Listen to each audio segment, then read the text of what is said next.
نعت علی کی فضیلت زبان و قلم سے بیان نہیں ہو سکتی۔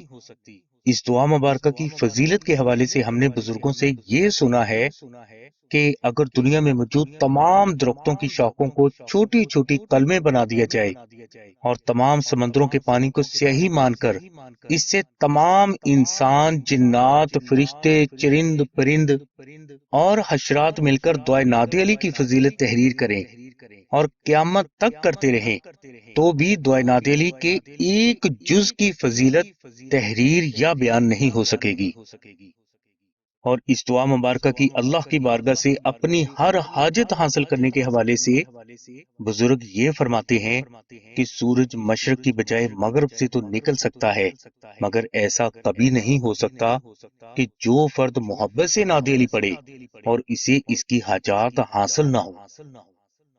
ناظرین، عقل مندوں کو اور محمد والی محمد سے محبت کرنے والوں کو ان چند لائنوں میں دعائے نعت علی کی فضیلت کے بارے میں ان کے ہر سوال کا جواب حاصل ہو جائے گا۔